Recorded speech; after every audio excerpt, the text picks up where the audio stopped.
doesn't get any more authentic than this. Welcome to the Voiceover Gurus Podcast.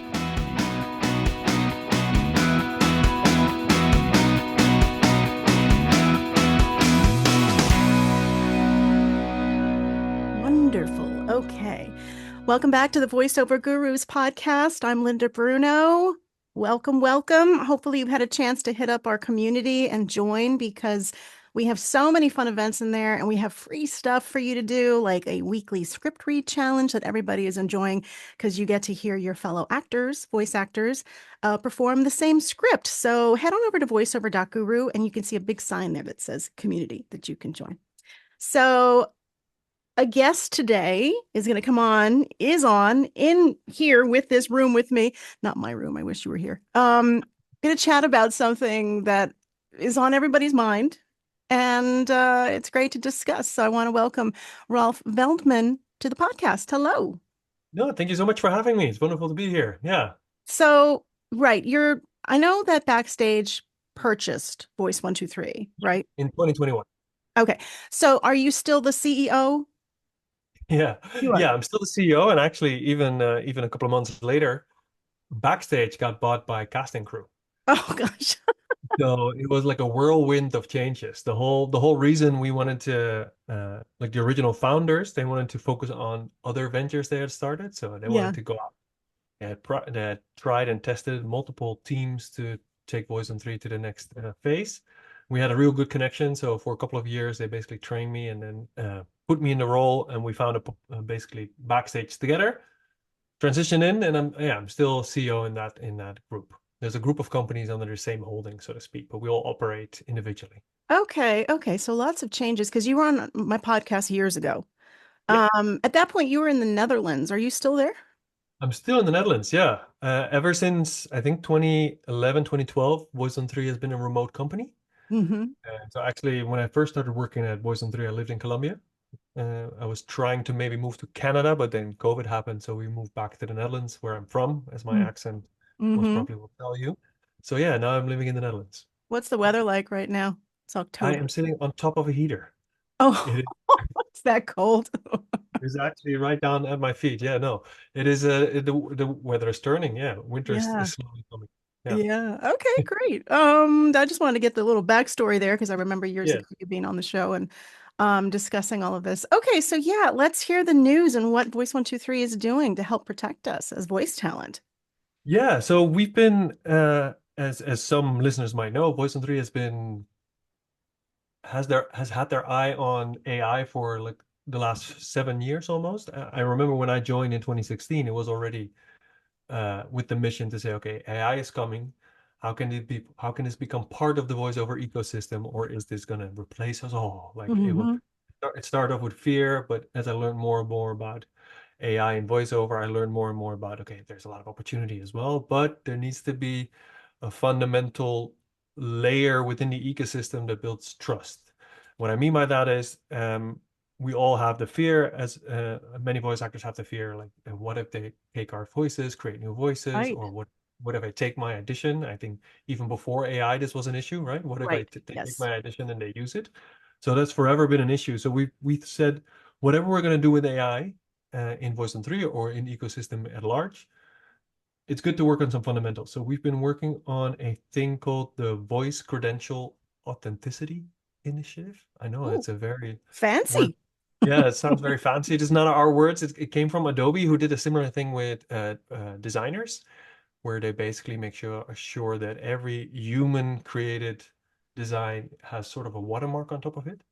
And that's what we've been doing as well. We've been putting credentials on every single voice file that flows through Voice123 without it being an actual watermark that has a beep or a sound. Like, it's a silent watermark that sits on top of every voice file.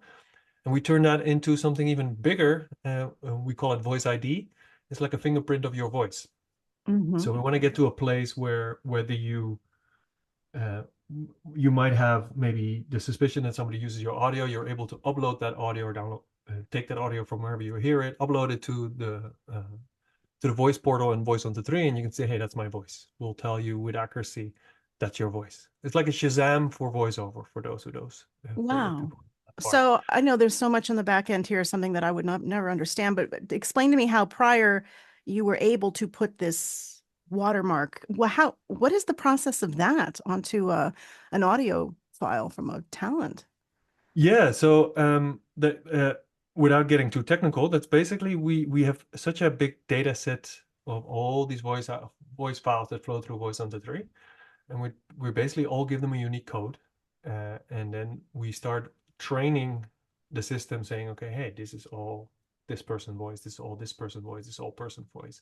It's highly likely that it sounds like this. So we can give you with 95% accuracy, sort of, this is your voice. But we imprint it on the voice file itself, not by putting a layer on top of it or underneath it. It's all in the data itself. So that's the next step that we're trying to do. We're trying to change our terms of service in such a way that that as a voice actor, we want to make sure that you have a unique data set that you always have the right to have access to. I think that's building. I mean, might get too technical here, but that's part of a legislation that's built with GDPR, like a European legislation that's all about data privacy. You have the right to be forgotten, right? Those kind of rights. Wow. We want to build on top of that and put AI into that corner, so that gives a lot of power to creatives all around the world. And I think the only way for AI to work in the creative space is if the actual creative people own. And I think that's sort of the purpose. We want the voice actors to be owners, and the clients who buy your voiceover can strike an agreement with you, but fundamentally you always have the right to own. And then we're building a couple of tools to actually help you track it. That's sort of like what we're going for with the layer of securities. And once we have that into our network of voiceover, then it becomes like a safe place to quote unquote create your voice or your digital voice file. And that's the whole goal of the idea. So can a voice talent track their voice? Yeah, that will be the next one. Wow. That's the hardest one to do, because let's say I use your voice and I only use it in my internal system. That's not the case. Like we cannot track that. The next version would be to actually track it or trace it in the virtual landscape. Basically everything that's commercial or broadcastable, we'll get to a place where we can. There's multiple. We're not the only one working on this. We're not the one building most of the technology. There's a lot of other companies are trying to solve similar problems. So we're banking on solutions that are already there. There's a long road ahead of us, but it starts with just making sure that you have proof that something is yours. Right. That was always debatable, especially now that AI can slightly tweak it, but we can say, hey, this is based on your model. So we can just add that extra layer to it, and then the next part would be trace. Yeah. Now, is it going to be available to anyone who joins Voice123, or do you need to be at a certain tier? No, regardless of who's on Voice123, we're signing every piece of audio. We're doing it with every audio file. We quickly run into the problem that we have a lot of audio files. So we're only signing the last year right now, and we're already way over 2 or 3 million. So we have some time. We're trying to retroactively go back, but that's a lot of voice files. So no, everybody will be part of that security system. We might ask you to become a paying member, whether that's $100 or $50 or tier. Everybody who's a paying member will have access to like a vault of all the voices they've created or all the voiceover files they've shared. But we'll have it regardless. Yep. Wow. What about the timing of the rollout of this? What do you think? It is. We're already signing all the audio files now, so we're just keep improving it. So you can already see it. It's not active for everybody yet because we have to go back and sign all these files. But you might see in any of your proposals that you send, you might see a check mark on that voice player, and that means that it's signed. And if you click on that, you see all the details on what kind of metadata we put on there, so that's uniquely recognizable. And there's on the Voice123 booth, you can also see more detailed explanation of what this initiative precisely is. We have plenty of articles and explainer videos. Yeah. It's already live, but it might not be live for everybody because we're rolling it out continuously. Right. How long do you think it's going to take to get everything that you want in order going? We started in 2003.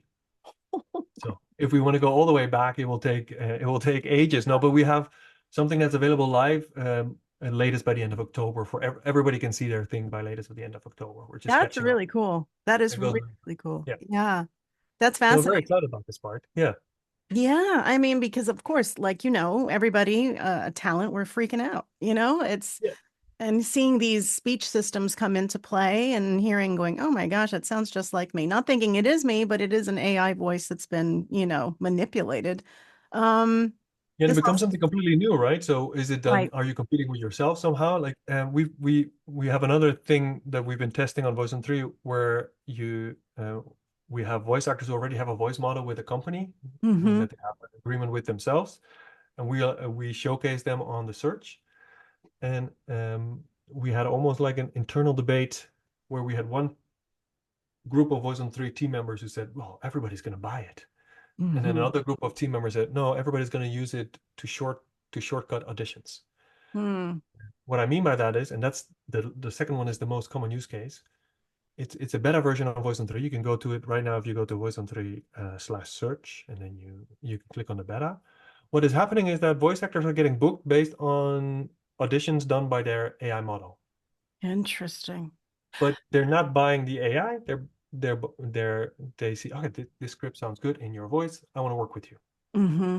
See, What if they that's love the audition though? Would they just pay based on the they audition? would have to pay. Yeah, they would Yeah. have to pay Mm-hmm. based on the rates that the voice actor sets. But yeah, So it's that I think 1 in 30 that happens. But most of the cases, it's really actually the starting point of a relationship, which is one case. hiring talent. Yeah, So what do you think? Oh my gosh, what was my question? We were so from a voice talents perspective, what to become and get into this program, this avenue of Voice 123 of having the ability to have your AI voice work for you. What's the yeah. process for, like, if I wanted to do that, what would the process be? You would contact us and say, I have this AI voice with this company, and we'll connect with that company and we'll integrate. And Okay. it might take a week or two, or maybe 3, depending on which company it is. We might already have or there might already be voice actors with that, and then we enable you as part of that beta. Okay. So this is an outside company that Is someone, it? Yeah. So I don't want to. I. It is my opinion that there will be hundreds and hundreds of AI providers. There already are, right? And you see some of them are really good in creating voices for gaming, and some of them are really good to create your voice model for audiobooks.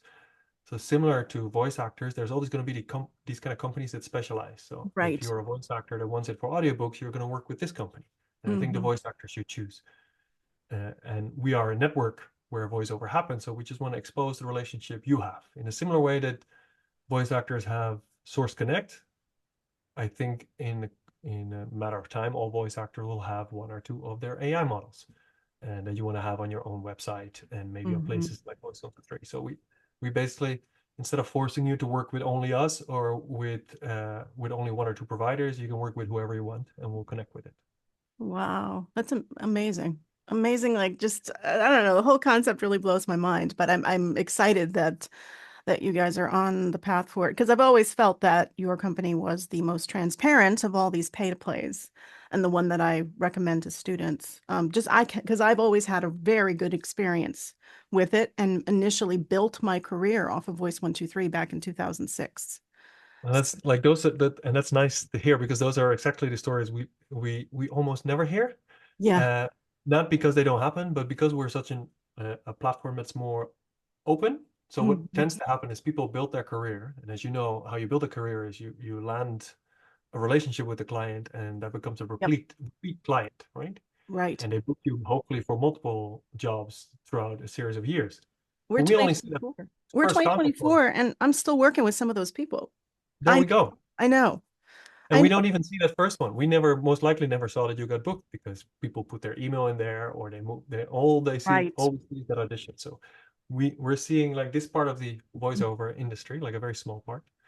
But it's wonderful to hear these kind of things. And that's what I Yeah. feel the only way for this industry to work with AI is to make sure that AI becomes sort of an amplifier of that relationship between those two creative parties, right? Hmm. And Poison 3, for all its good and bad things, is essentially a piece of software where you connect, right? So we need to stick with what we're good at and make sure that that happens without getting in the middle too much.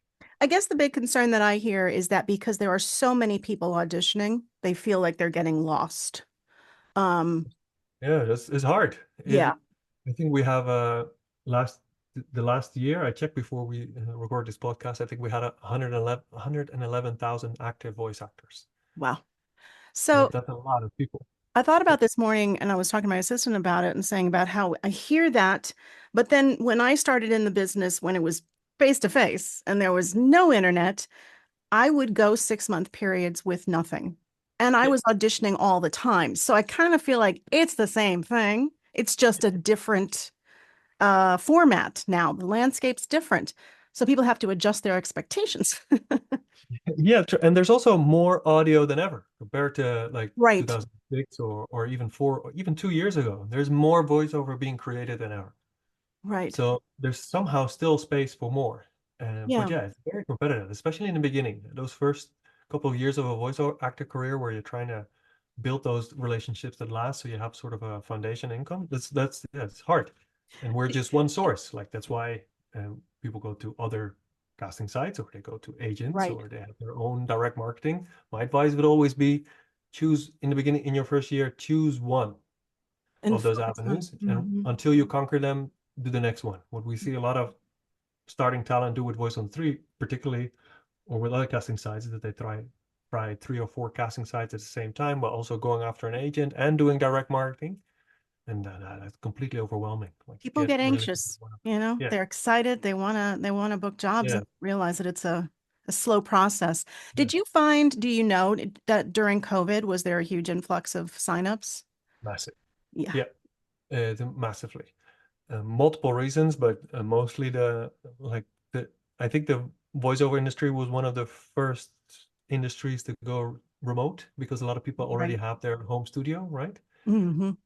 And then the rest of the world suddenly realized uh, from the buying side, that's an option, meaning I can hire these people while they're at home. Wonderful. And the other part as well, I can work from home while being creative. So a lot of Hmm. people started in this industry, and a lot of people who were only doing studio work suddenly also became part of that digital space. I Right. know 2020 to 2022 was a big Right. increase in number of voice actors joining Do you find everywhere. any of it's atrophied at all since then in the last 2 years? Yeah, but way less. Yeah, way less now. I Yeah, mean, and that's we good see, news for voice actors, so we have less to compete against. yeah. I'm just looking at it as a numbers thing, No, from a purely numbers perspective, see. Yeah, see, I said see because because I've Oh, been wow, that's doing Espanol. it for a while. No, yes, that's it's a big difference. I think it's going like I was talking to my team about it. Like we're seeing 2020, 2018, 2019 numbers when it comes to signups. Interesting. Okay.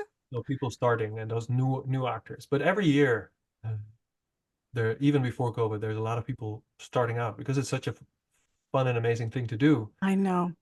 Um, but They don't realize. so hard, right? How hard it actually is, and how hard the grind is, and how mentally strong you have to be to Hmm. audition and audition and audition, and sometimes get nothing for a long, long time. Well, I get the Mhm. argument. They're like, well, you started back when it first, opened. And I get it. I get it. But I feel, and I always tell my students that I feel that Voice123 is one of the best platforms to start on because you get that chance to audition frequently. You get the timing of like, I got to be on my game immediately to send something in. And that in itself is training to be a voice actor, is to get yourself into those situations. And Yeah. like I mentioned before, you're transparent about it. So you're not on the back end taking 40% of every job or something. No. But that's usually the highest the recommendation that I give, and which is why we do offer that discount on our website and for you guys for the platform to join because we believe No, in I, it. I think thanks for saying that. And I think especially as a beginning artist, but also as a more senior artist, like what the other thing that people take from Voice on the Three, which I only realized after going to a couple of conferences, is that they use it almost like what's new in the industry, Oh. what type of jobs are coming through, and we have like keywords in our search so you can see, okay, what's popular. Mm-hmm. It doesn't take a genius to say that political ads have been popular the last couple of months, Sure. but there's been like you can also see from the number of auditions that requested like a natural voice or conversational. You see that early doors, a couple like 4 or 5 years ago, you already saw that being big in a casting site like ours. So you can also see it almost like Right. as What's a happening resource. out there? Yeah, even if you have a free account, you can see what kind of audition come through, and you can just check it out that way. It's a What good clients tool are to see looking what's for. happening. Yeah. Do you think, I mean, now you've seen this, I think I asked you this a couple years ago too, if you think that there's any particular voiceover genre that more jobs are put onto the marketplace for that genre? Like, is it corporate? Is it, It's corporate and commercial are the biggest ones. mhm. Mostly commercial, I think, and the non-union. The a new voice over category that is really growing is actually related to AI, and it's text to speech. Oh, wow. That is voice actors getting paid to train models, and only for that model. This is maybe it sounds a bit scary, but Scares me. yeah, but I like it's been that. a voiceover purpose for I think for the last 5 years Yeah. already, where these data sets become better and better, but it's basically you get paid to record a bunch of lines to train the technology. Not to, they don't take your voice. We follow NAVA's guidelines about they have to be very clear about what's in it and what they use it for. So you're protected in that way. But that's a new type of voiceover that scares people away, but there's also opportunity. Mm-hmm. It's a Well, hard one. And yeah. we can talk about this topic alone for I think for 4 hours. But like 3 years ago, 4 years ago, there were maybe 50 companies working in AI, voice AI. Now there's maybe a couple of thousand. And, and every couple of months, they upgrade their technology and they want to retrain their models. So The the only way to actors get, retrain the models is to see, hey, and that ranges from AI that's used for translations all the way to hearing aids to everything, right? mm-hmm. It is not just for commercial voiceover, but they need to keep training that with high quality voiceovers. Mm-hmm. And that's what voice actors bring. So there's a whole niche where I can see voice actors already specializing in our platform where it's not an opportunity.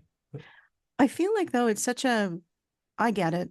Our voices are being used, but at the end of the day, to perform a script properly needs to have a human connection.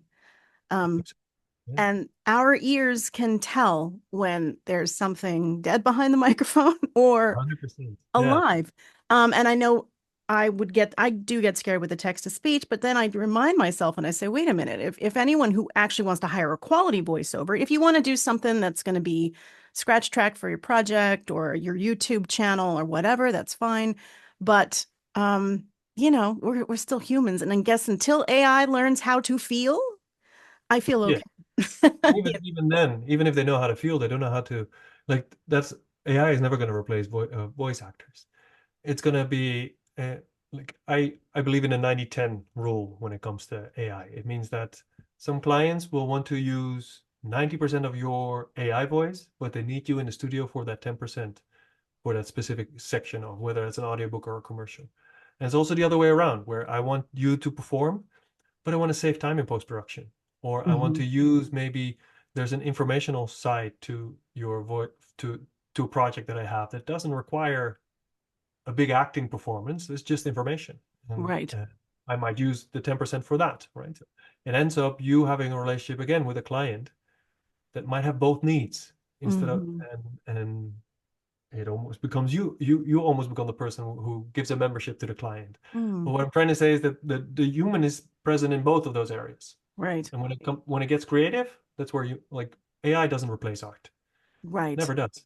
But it creates efficiency. And there's some inefficient stuff. If you have to do a lot of tags, if you have to do a lot of post-production, or you have to change one word, uh, Right. I mean, there is a use case, definitely. I've done in the past years ago, not now because I'm sure they use AI, but phone systems, the large phone Yeah. systems for the national companies. I mean, I went to Chicago for one, I had to do 9,000 prompts. And, it's every date, every year, the Yeah. concatenation to create sentences with numbers. And so, yeah, for something like that, I totally get it. You know, Yeah. that makes sense. Like you said, informational. Well, I guess we also need to stay open to the fact that working with AI, it's here and we can't shun it. Um, but this is exciting. This is good to know that you guys are on board and on track to help those that are signing up and members of Voice 123.